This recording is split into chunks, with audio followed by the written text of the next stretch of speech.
The final audience question. We'll begin with Mr. Hoskins. Name one initiative you spearheaded in the 7th District that is directly applicable to the state rep seat.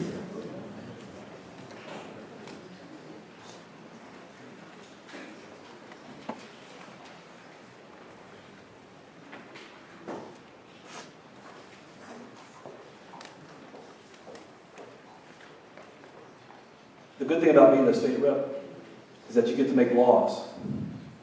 So you can make any kind of law if you can get yourself 60 votes in the House and another number in the Senate.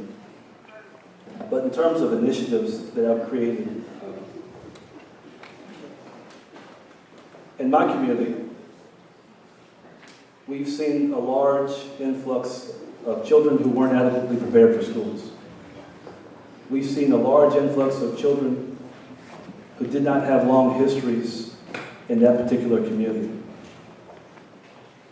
So as a commissioner in the village where my family and I live, I convened a group of residents. We established that, number one, there was a problem. We had a group of children who weren't performing. We had a group of children who were not acclimated to their new environment. And what did we do?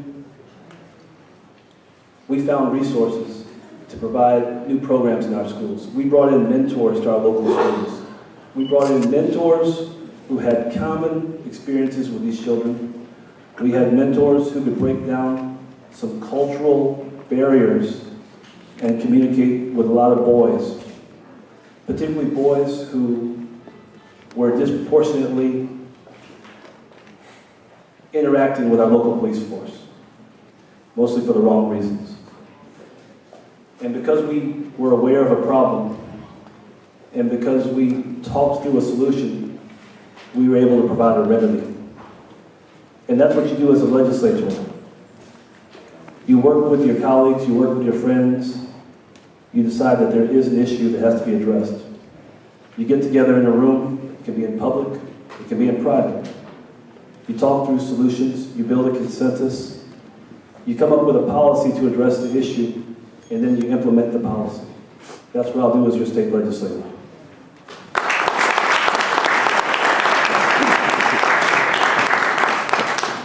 Ms. Miller, 2 minutes.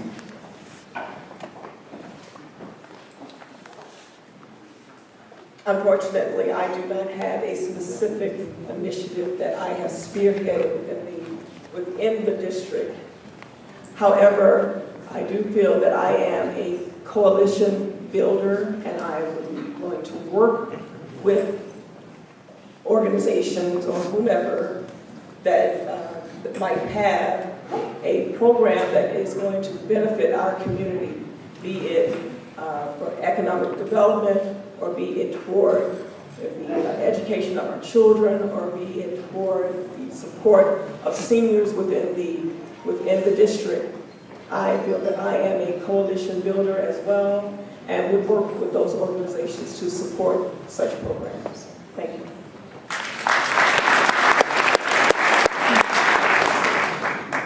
Mr. Welch, 2 minutes for this one. Thank you, Larry. The question called for one initiative you spearheaded. That's pretty tough, because I can think of quite a few initiatives that were spearheaded that have made Proviso a better school district. I have personally taken the attacks from people who didn't see the vision of the Proviso Math and Science Academy. That didn't happen without collaboration and working with our state representative and our senator and all of our mayors. They tried to build a magnet school in this community for 15 years before Chris Welch got on that board. We got it done in my first term. We got it open in my second term. We graduated the first class at the beginning of my third term. We got it done. We're one of the best high schools in the entire state of Illinois. What do we do by working with our state representative? For the first time ever, we brought district-wide transportation to our schools. When I went to Proviso, we had to take the PACE bus or walk. The students at Proviso now get on the yellow bus that we get help from Springfield to help pay for those yellow buses. And your next representative needs to be down there making sure that funding does not get cut. I've been on this board 10 years, and I've gone to 7 funerals of kids who've been killed in our schools. Those buses are also helping keep our kids safe. We haven't had a shooting or kid killed since we instituted those buses. And I'm glad to say they're getting to school safely. We provided free breakfast and free lunch for kids that are underprivileged and coming to school hungry. You can't do that without the help of your state representative. You need a state representative who's going to go down there and make sure that funding does not get cut. You need to have a state representative who understands how that position is directly correlates to everything going on in your community, and particularly your schools. And in order to have coalitions, you have to be able to work with people. And the only person that has gotten that done consistently for the last 10 years has been Chris Welch. And I promise you, if you elect me to be your next state representative, I'll make sure things get done in the 7th Representative District.